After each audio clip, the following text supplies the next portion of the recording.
Let's get started with question 1.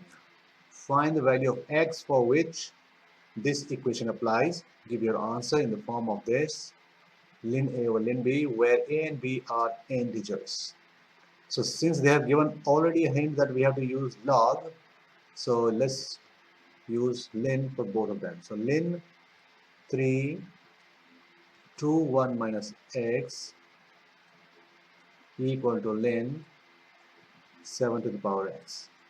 So let's separate this 3 and this one first. Whenever there is something inside log, we can separate them by adding and applying ln to each one of them. So it will be like this. Now, the purpose of this equation is to solve for x, find the value of x. So we will bring this x as the coefficient of ln, and that's a logarithmic rule that we can bring the exponent in front. So that's what we'll do now. Ln 3 is a constant, so we'll keep it what it is. It will become 1 minus x in front, and ln 2 equal to x ln 7. Now this x and this x have to be together, so let's bring this x to the left side and keep this x here, and this ln 3 can come to the right side, so it will become minus ln 3 when it comes to the right side. We will open this bracket first, so 1 multiplied by ln 2 is just ln 2 minus x ln 2, x multiplied with ln 2, and so let's write it here, x ln 7. Okay, so both of them have x, so keep it here, bring this ln 2 to the right side. So minus x ln, let's take x common, bottom. This has x and this has x, let's take x common. So ln 2 and minus is already out, x is already out, so only ln 7, that too positive. Equal to negative ln 3 was here, negative ln 2 comes here. So let's divide both sides by this, so that it is removed from the left side, ln 2 plus ln 7. So we'll divide here also, ln 2 plus ln 7. So this cancels with this, and we are left with only negative x on the left side.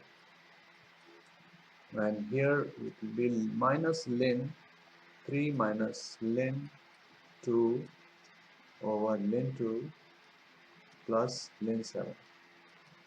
This negative in front of x and negative in front of these is bothering me, and we should get rid of that. So we can multiply this by minus 1 so that this negative is taken care of. Multiply here also by minus 1.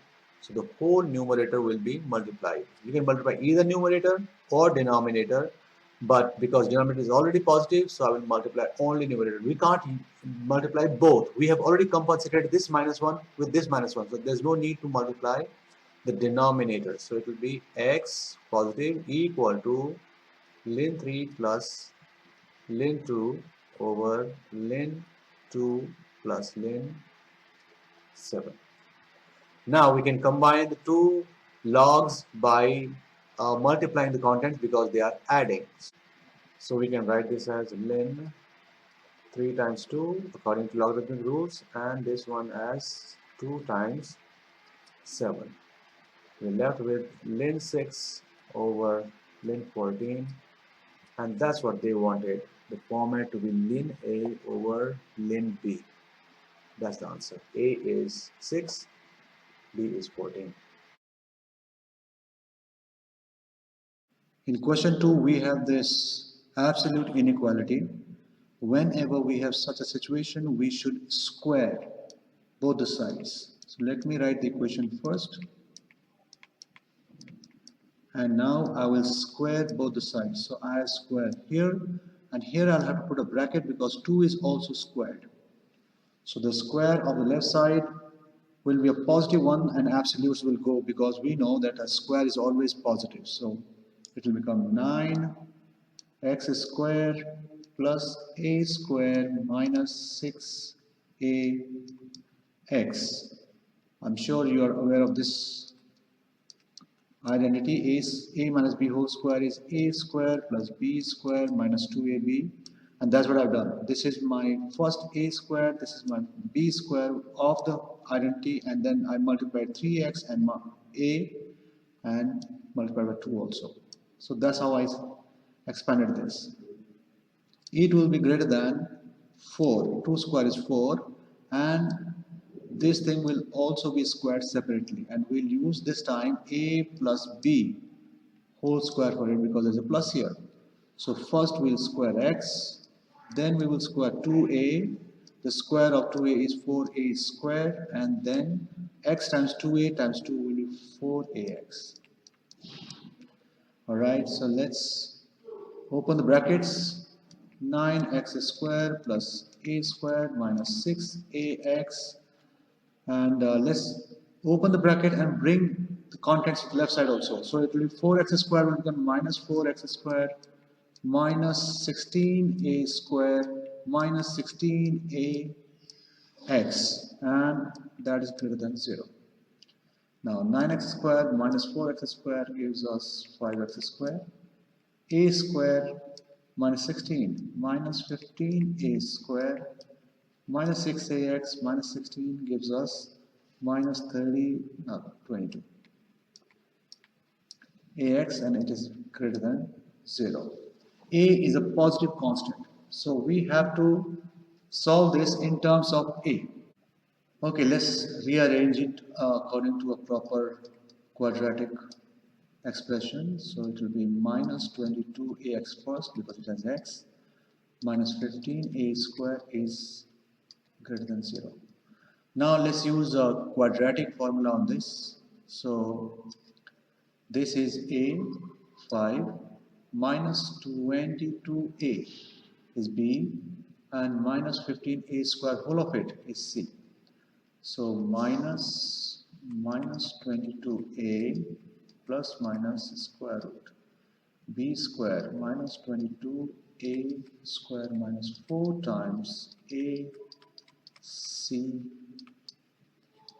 Okay, we'll have everything in terms of a squared, but it's okay. We will get something somewhere. 2 times 5. Okay. Okay, so 22a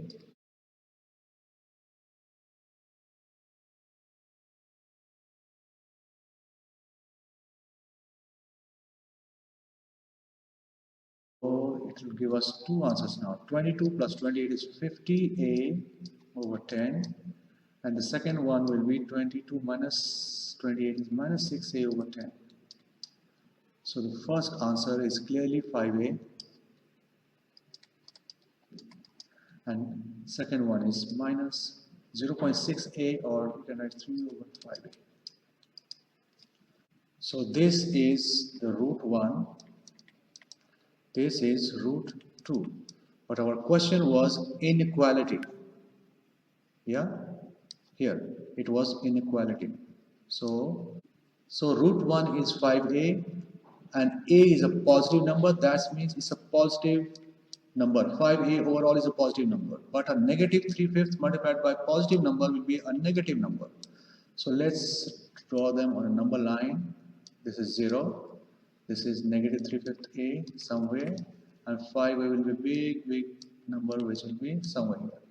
So our answer, whenever we have two roots and an inequality, our answer could be in this range, or from this range to this range, or from here.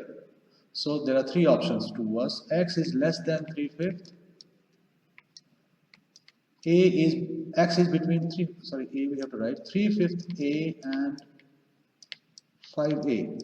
X is between them, or X is greater than 5A. One of or two of them are the answers. Let's see one by one which can give us a perfect answer. So whenever we have this situation, let's go back to the inequality again. We have greater than 0. This is what we want. Yeah, greater than 0. That means positive solution we want. So let me copy the equation, inequality rather, and write it here. This was the inequality, and now we have to see which of these will satisfy our inequality. So minus 3/5 of A. This is one of the roots. I want if this is the answer. For that, I'll take a number less than this. A is a positive number, so if I take a number less than 3/5, will be okay. And let me take a complete number. 3/5 and number less than 3/5 will be minus 1. Okay, minus 1a. So let me substitute x equal to minus a. And let's see if it is giving me a positive number or not. So 5 minus a square minus 15 a square minus 22 a minus a. It should be greater than 0 for correct answer. So this becomes positive 5a square, because negative is being squared before multiplying with 5. Then we have minus 15a square. So this negative and this negative will make it positive. So plus 22a square. And 5 minus 15 is minus 10 plus 22. 12a square. Is it greater than 0? Of course, because 12 is positive and a square will always be positive. So yes, x is less than minus 3/5. A is our answer. Let me take 1 from here. Between minus 3/5 A and positive 5A, let me take 0, which lies in this particular section. So 0. I'll put 0 in the inequality again. 5 0 square minus 15 a square minus 22 a 0. So this is 0, this is 0. I'm left with minus 15 a square. A square is positive. So that means overall a negative multiplied by positive will be negative. So that means this is not our answer. So we have one answer here. And now let's substitute 5, anything more than 5a. Let's say 6a, right? So 5 and x square, 6a I've chosen, minus 15a square minus 22a 6a.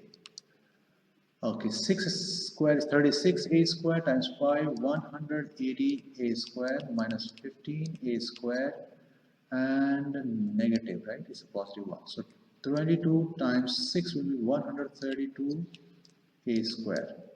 So 180 minus 15 is 165 minus 132 will be plus 34, 33 a square, positive.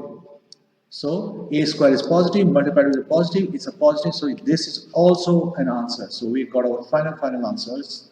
X is less than minus 3/5 of a and x is greater than 5a. These are the two final answers.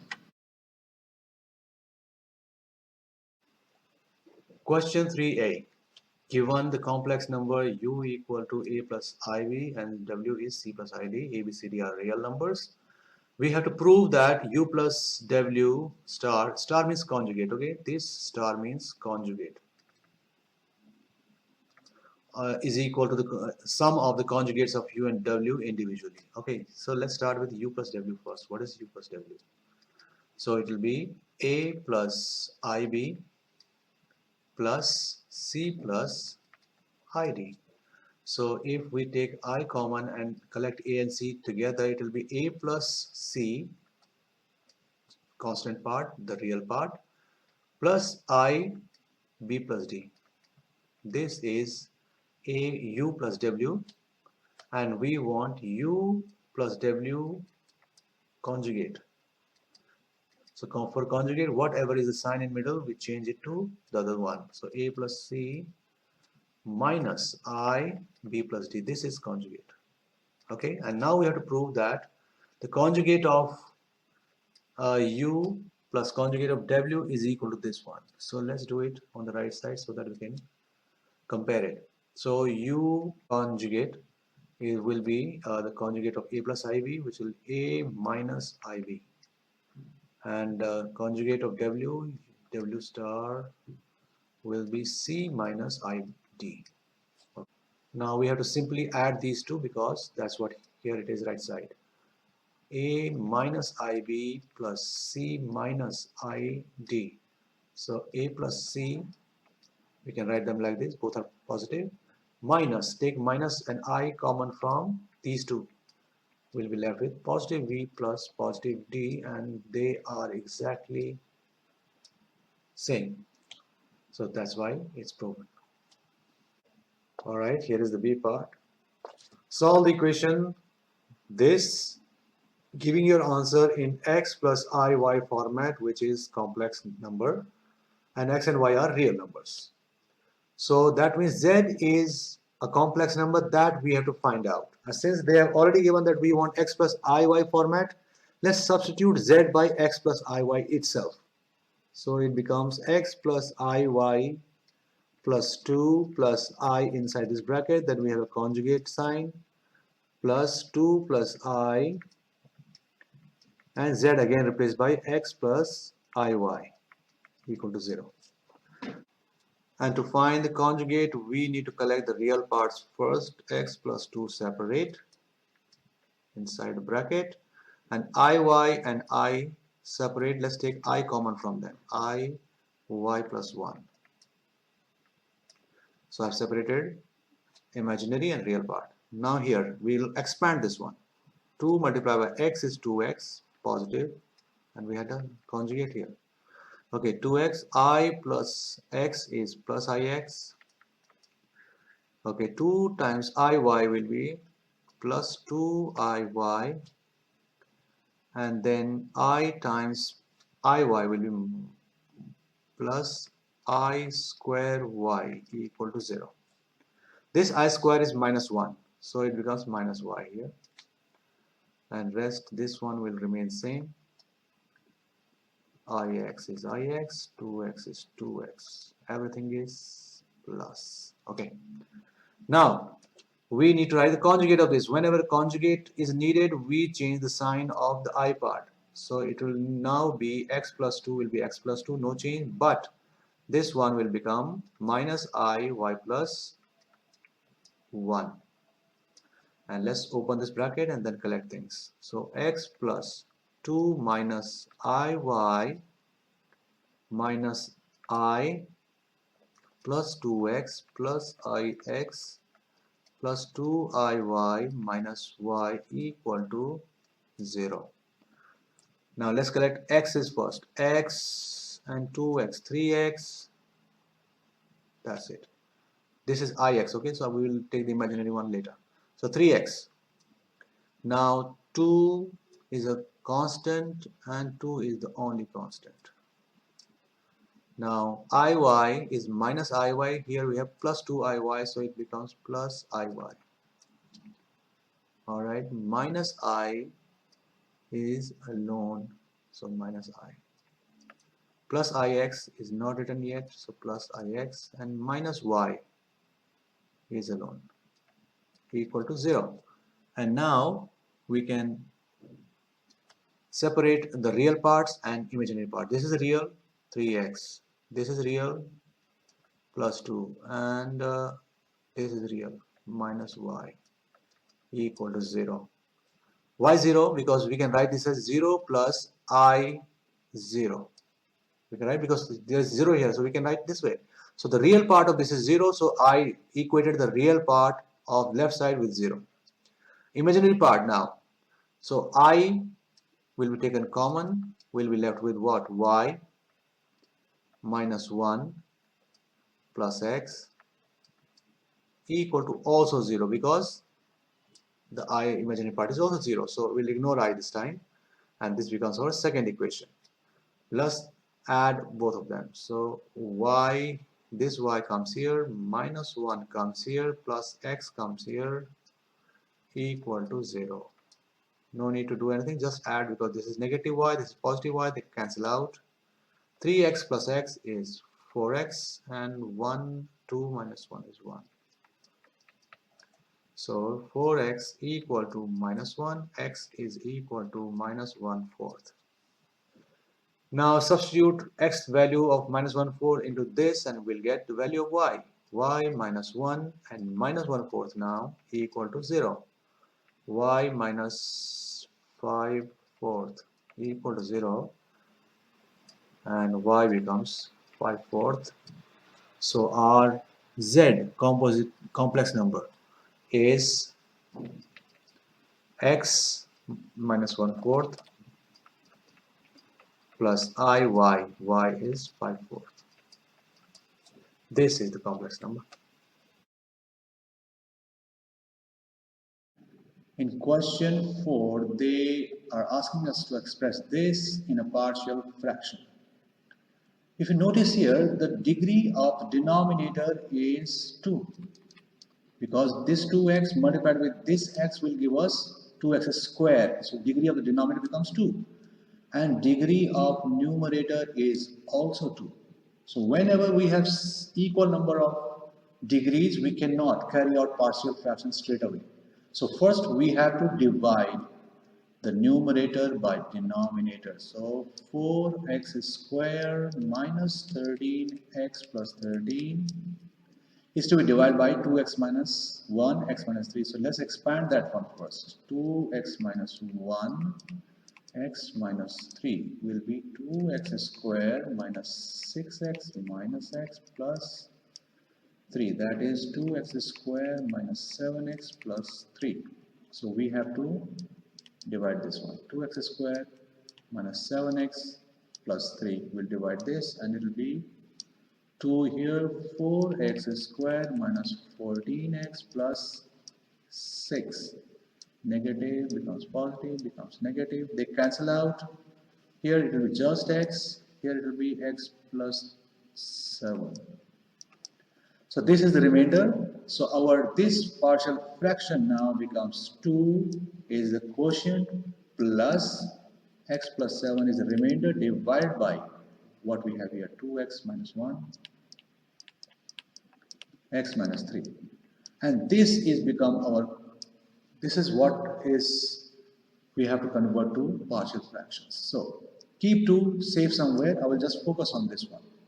So x plus 7 over 2x minus 1 x minus 3 equal to a over 2x minus 1 plus b over x minus 3. And let's write them with the LCM. Will be 2x minus 1 x minus 3 a multiplied by x minus 3 b multiplied by 2x minus 1 will be equal to x plus 7 and 2x minus 1 x minus 3. And since denominators are same, let's not involve them in further calculations. Alright, this is our equation now. X plus 7 equal to this. Let's assume x equal to 3 and substitute in the equation. So it becomes 3 plus 7 equal to a 3 minus 3. That was the purpose, so that this 3 minus 3 becomes 0. That's why I selected 3. b 2x minus, no, not 2x, 3 minus 1. So 10 equal to, this is 0, so no, don't write it. It becomes 2 times 3, 6 minus 1, 5b. So b becomes 10 over 5. We got b. Let's work on a here. So let's assume x equal to positive half, so that this becomes 0. So half plus 7 left side equal to a half minus 3 and plus b 2 times half minus 1. And 2 and 2 cancel, 1 minus 1 is 0. So this became 0, just like previously a1 became 0. So half plus 7 becomes 15 over 2 equal to, and this will be minus 5 over 2a. So 2 and 2 cancel because both are denominators of their respective sides. So we will be left with a equal to 15 divided by minus 5, which is minus 3. We got a and b, minus 3 and 2 respectively. So we can write our partial fraction as this. A is minus 3 over 2x minus 1 and b is 2x minus 3.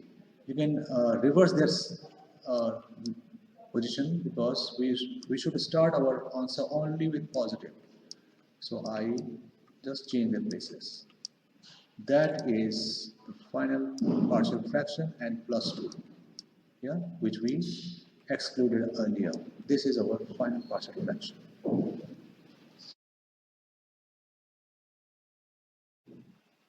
Question 5. On a sketch of an Argand diagram, shade the region for these two inequalities. Okay, for the first time in any exam paper, I'm seeing that there are two questions on complex number. Number 3 was also a complex number question. So that is something new. All right, we have to satisfy these things. So whenever we have an inequality like this, we should always write it in this format of z minus. That means this is z is unknown complex number with respect to minus and then change it to positive 3 plus positive I. The format must be z minus something. Okay, so that means 3 plus 2i is the imaginary point from where we will draw a modulus of 1. So let's say this is 1, this is 2, and this is 3. So the real part is positive 3, this is positive 3. Imaginary part of this complex number is 2i, so imaginary is 1i and 2i. So the complex number will be here. This is 3 plus 2i. Now we want the modulus of z, unknown complex number, from this point to be less than or equal to 1. And that can be shown with the help of a circle. Every point on that circle will be less than 1 unit away from this point, and this is the one. If I take z as a complex number which is here, it is less than 1 because the radius is 1. Here, here, here, here, anywhere in this whole circle, the modulus of z from this point is less than 1. So that's why this is the circle for this inequality, and the inside of the circle is shaded because all points inside this circle satisfy this inequality. But I'm not shading the whole of it because there is a second condition given, that imaginary part of z is greater than 2. Imaginary part is this, real part is this. So this is 1 and this is 2 imaginary part. So we want that the imaginary part should be greater than 2. That is any number more than 2, even 2.1, 2.2, 3, 4, 5, anything above the whole thing is where the imaginary part of the z is more than 2. But we have to shade the common area of the two conditions. And we know that in the first one, the whole circle was shaded, and now the half the circle is shaded. So that means the common area is the upper half of this circle, and that's what we will shade now. This is our answer. Let's go to B part of question number 5. Again, complex number. Okay. Here it is. Find the greatest value of argument of z for points in shaded region, giving your answer in degrees. So greatest value of z for argument z. So again, it is argument z. Okay, argument z. So just like the previous part, it will be argument z minus something. And since there is nothing here, I can write z minus 0. That means argument of z with reference to origin has to be maximum. And for that, what will I do? I will draw an angle from origin because there is half line. The x-axis is itself the half line, the base of uh, the angle. So we don't have to draw any. Just from here, we will draw the maximum angle possible with this circle. So shaded part. This is shaded part. Okay. So here it is making an angle with shaded part, but this is not maximum. Again, this is in shaded parts. This is in shaded part. This is in shaded part. And the tangent to this circle here will give us the highest value for argument z. This is argument z minus 0 actually, but I'll write it argument z. This angle we have to find out. And now we know that the tangent to a circle and its radius, they make 90-degree angle. So this angle is 90 degree between the radius of the circle and the tangent to it. So let's join it with the center here. Okay, so can we find this angle somehow? What angle this is? We already know what will this angle be. Rather, we don't know, we'll have to find out, but we have to just find this. Let me also join this center with its x-axis. That will also be 90 degree. So this is 90 degree. Let's find this angle first, this one, which is partially the argument. Okay, the second part will be this one, we'll find that later. Let's find this smaller part of it, and that will be the argument of this center complex number, which was 3 plus 2i. 3 plus 2i was the center. So argument of 3 plus 2i will be tan inverse imaginary part, which is 2, and this real part, which is 3. That is this angle. Let me find that later. Meanwhile, I need to find this particular angle to add to this particular angle I found out. So let me draw this triangle, right angle triangle again. So let me draw this line, which is this, then 90 degree, which is the radius, this one, and then we will draw a line like this, which is this line. So I have changed the orientation. Do I know this? I know the radius is 1. I can find the modulus of this particular complex number again. So the modulus of 3 plus 2i is square root 3 square plus 2 square, which is 9 plus 4 square root 13. So I know this side as square root 13. And my aim is to find this small angle, which is here, and it can again be found with the help of sine. So sine, let's call it alpha. Sine alpha is opposite over hypotenuse. So alpha is sine inverse 1 over square root 3. So now we know both the parts of this. Let me again highlight it with different color. This is sine inverse 1 over square root 3. This is tan inverse 2 over 3. And now let's add the both and we'll get our argument. So argument of z is sine inverse 1 over square root 3 plus tan inverse 2 over 3 and 2,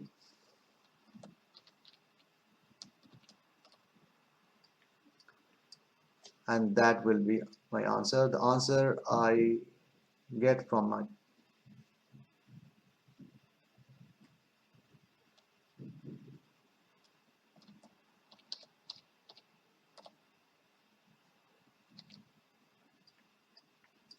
and let me use my calculator to find these two angles. We can give answer in degrees or radians, that does not matter in this case, so I will use degrees for simplicity. By the time I find my angle, please subscribe to this channel and like this video and motivate me to make more such videos. Thank you very much. The answer I'm getting is 49.5 degrees.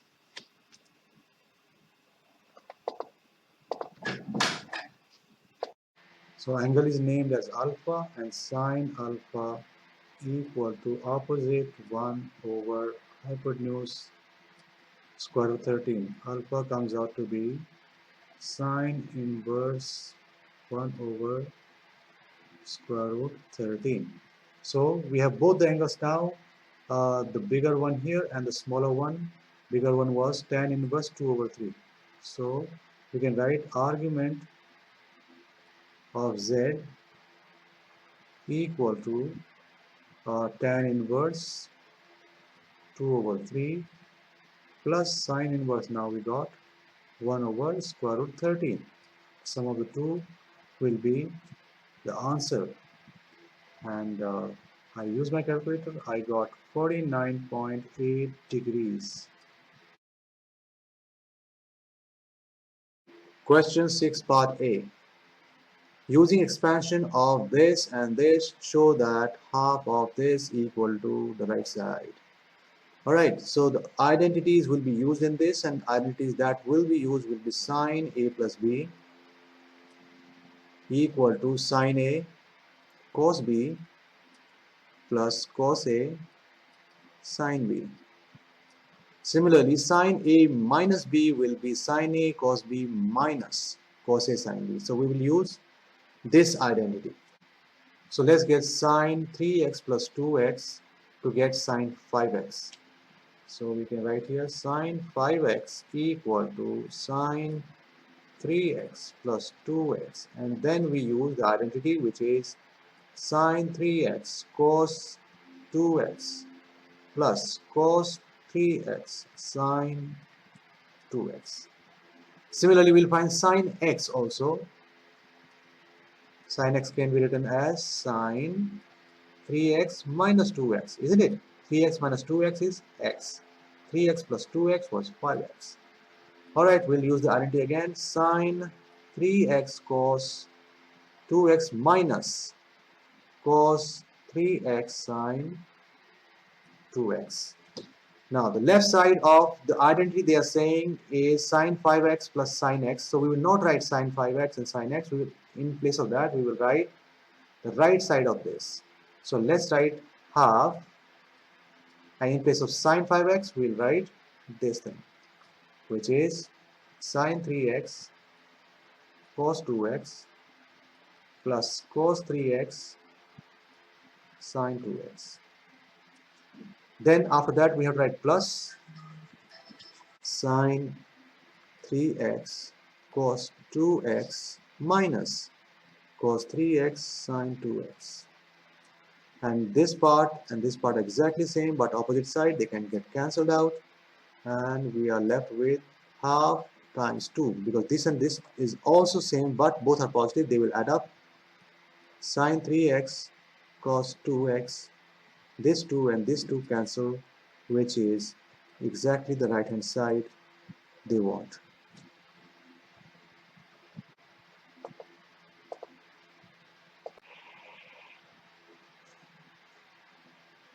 Alright, so let's move on to the B part, which says hence show that the integration of sine 3x 2x and with limits 0 and 1/4 of pi is equal to 1/5 of 3 minus square root 2. So they are asking us to take the help of A part to convert sine 3x 2x cos 2x into this format, which will be half sine 5x plus sine x.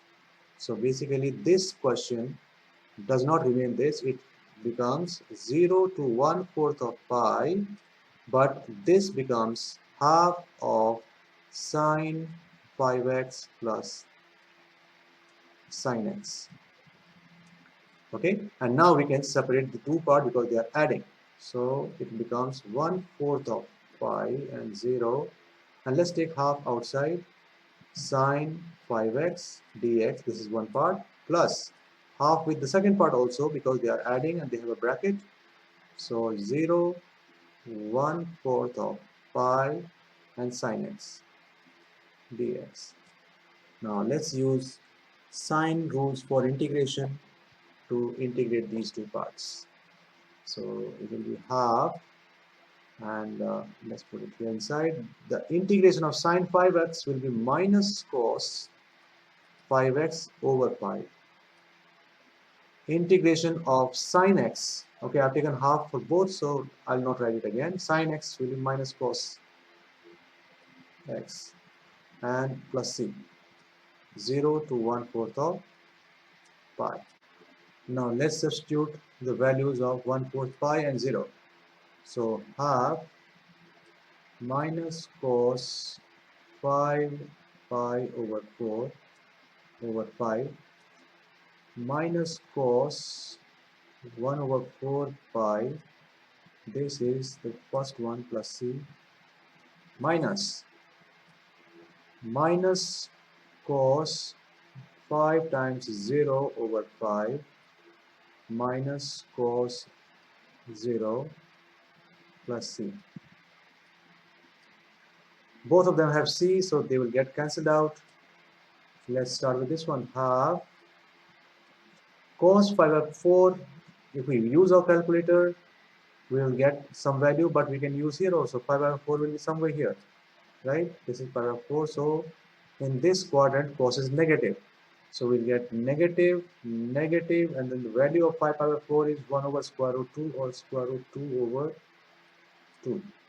And then we have 5 already at the denominator.